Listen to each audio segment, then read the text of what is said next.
ఓం శ్రీ మాత్రే నమః. జనవరి 25వ తారీఖు ఏకాదశి మరియు శనివారం కలిసి వచ్చినందువలన వెంకటేశ్వర స్వామి వారికి ఏ విధంగా పూజ చేస్తే అఖండ ధనలాభం కలుగుతుందో ఈ వీడియోలో తెలుసుకుందాం. ఈ నెల జనవరి 25వ తారీఖు శనివారం నాడు షట్టిల ఏకాదశి వచ్చింది. శనివారంతో కలిసి వచ్చే ఏకాదశి చాలా పవిత్రమైనది. ఈ ఏకాదశి రోజున వెంకటేశ్వర స్వామిని పూజిస్తే మీ జీవితంలో ఉన్న కష్టాలన్నీ తొలగిపోతాయి. మీ ఇంటికి విపరీతమైన ధనలాభం సిద్ధిస్తుంది. ముఖ్యంగా ఈ ఏకాదశి రోజున ఖచ్చితంగా నువ్వులను ఉపయోగించాలి. మన పురాణాల ప్రకారం ఏకాదశి రోజున నువ్వులను ఉపయోగించాలి అని వేద పండితులు శాస్త్రాలు చెబుతున్నాయి. కాబట్టి ఏకాదశి రోజున విష్ణుమూర్తిని ఎలా పూజించాలి, నువ్వులను ఎలా ఉపయోగించాలి అనే విషయం వీడియోలో తెలుసుకుందాం. మీరు కనుక నా వీడియో ఫస్ట్ టైం చూస్తున్నట్లయితే ప్లీజ్ సబ్స్క్రైబ్ మై ఛానల్. వీడియోకి ఒక లైక్ కొట్టి నా ఛానల్ని సపోర్ట్ చేయగలరు. జనవరి 25వ తారీఖు శనివారం నాడు షట్టిల ఏకాదశి వచ్చింది. ఈ రోజున చేసే విష్ణు పూజలకు కోటి జన్మల పుణ్య ఫలితాన్ని పొందవచ్చు. కాబట్టి శనివారంతో కలిసి వచ్చిన ఏకాదశి నాడు తప్పకుండా వెంకటేశ్వర స్వామి వారిని పూజించాలి. ఈ రోజున పూజ చేసే ఆడవారు తలస్నానం చేసి ఇల్లంతా పసుపు నీళ్లు చల్లుకొని ఇంట్లో వెంకటేశ్వర స్వామికి పూజ చేయాలి. అయితే ఈ ఏకాదశి రోజున స్నానం చేసేటప్పుడు నీటిలో కొన్ని నువ్వులు వేసుకొని స్నానం చేయాలి.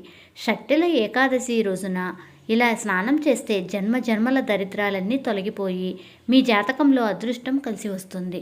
జీవితంలో ఆటంకాలు ఎదురవకుండా ఉంటాయి. వెంకటేశ్వర స్వామికి అత్యంత ప్రీతికరమైన వాటిలో తులసి దళాలు ఒకటి. కాబట్టి మీ పూజ గదిలో ఉన్న వెంకటేశ్వర స్వామి వారి ఫోటో ముందు కొన్ని తులసి దళాలను పెట్టి స్వామివారికి దీపారాధన చెయ్యండి. ఈ రోజున నువ్వుల నూనెతో దీపారాధన చెయ్యాలి. ముఖ్యంగా వెంకటేశ్వర స్వామి వారి పూజలో ఒక పిండి దీపాన్ని వెలిగిస్తే ఇంకా మంచిది. అప్పుల సమస్యలతో బాధపడేవారు 11 యాలకులను ఒక దారానికి కుచ్చి ఒక యాలకుల మాలను తయారు చేసి ఆ యాలకుల మాలను వెంకటేశ్వర స్వామి వారి ఫోటోకి వేయండి.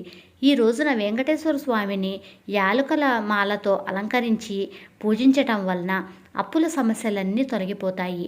ఇక స్వామివారికి నైవేద్యంగా ఒక చిన్న బెల్లం ముక్కను పెట్టినా సరిపోతుంది.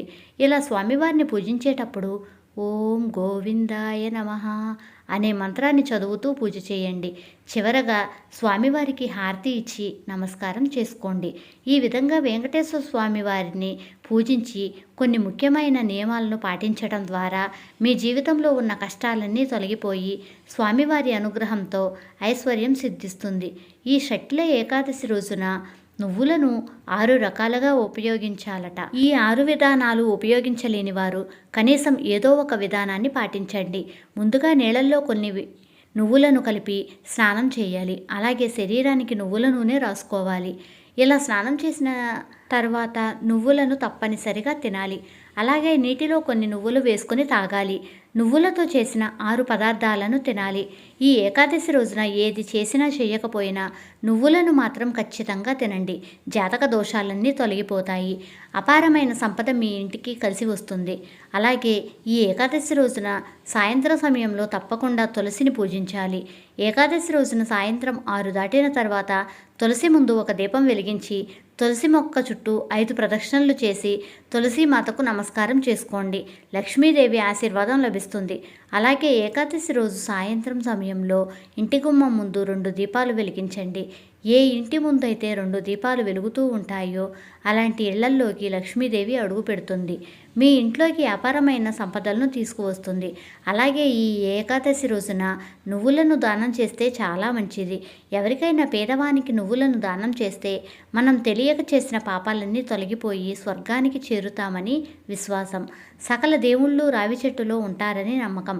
కాబట్టి ఈ ఏకాదశి రోజున 2 రావి ఆకులను తీసుకొని వాటికి కుంకుమ బొట్లు పెట్టి మీ పూజ గదిలో పెట్టుకోండి. ముక్కోటి దేవతల ఆశీర్వాదం మీ ఇంటిపై ఉంటుంది. ఏకాదశి రోజున తులసి దళాలను కోయకూడదు. కాబట్టి పూజలో ఉపయోగించే తులసి దళాలను ఒక రోజు ముందుగానే సిద్ధం చేసుకోండి. ఏకాదశి రోజున తలకి నూనె రాయకూడదు. ఏకాదశి రోజున తలకి నూనె పెట్టుకుంటే ఆయుష్ తగ్గిపోతుంది అని మన శాస్త్రాలు చెబుతున్నాయి. మీ ఇంట్లో ఆదాయానికి మించిన ఖర్చులు ఉంటే ఈ ఏకాదశి రోజున మీ ఇంటి గుమ్మానికి నిమ్మకాయలు కట్టుకోండి. మీ ఇంటికున్న డబ్బు సమస్యలన్నీ తొలగిపోతాయి. ఈ ఏకాదశి రోజున ఒక పసుపు వస్త్రం తీసుకొని అందులో 7 లవంగాలు వేసి వాటిని ఒక మూటలాగా కట్టి దాన్ని మీ బీరువాలో పెట్టుకోండి. ఏకాదశి రోజున ఇలా చేయటం వలన మీ ఇంట్లోకి విపరీతంగా డబ్బు కలిసి వస్తుంది. ఈ ఏకాదశి రోజున శ్రీ మహావిష్ణువు రావి చెట్టులో కొలువై ఉంటాడట. కాబట్టి ఈ పవిత్రమైన ఏకాదశి నాడు రావి చెట్టుకు ప్రదక్షిణలు చేస్తే విష్ణుమూర్తి యొక్క ఆశీర్వాదం సంపూర్ణంగా లభిస్తుంది. అలాగే ఈ ఏకాదశి రోజున ఏదైనా విష్ణుమూర్తి ఆలయానికి వెళ్ళి ఆలయంలో ప్రదక్షిణలు చేస్తే చాలా మంచిది. ఏకాదశి రోజున ఇంట్లో పూజ చేసేవారు ఉల్లిపాయ, వెల్లుల్లి వంటి ఆహార పదార్థాలు తినకూడదు. అలాగే ఏకాదశి రోజున సాయంత్రం సమయంలో పొరపాటున కూడా ఉప్పు తినకూడదు. ఏకాదశి నాడు ఉప్పు తింటే మీకు అనారోగ్య సమస్యలు వచ్చే అవకాశాలు ఉంటాయి. అలాగే ఈ ఏకాదశి నాడు ఇంట్లో ఉన్న చెత్తను బయట పడేయకూడదు.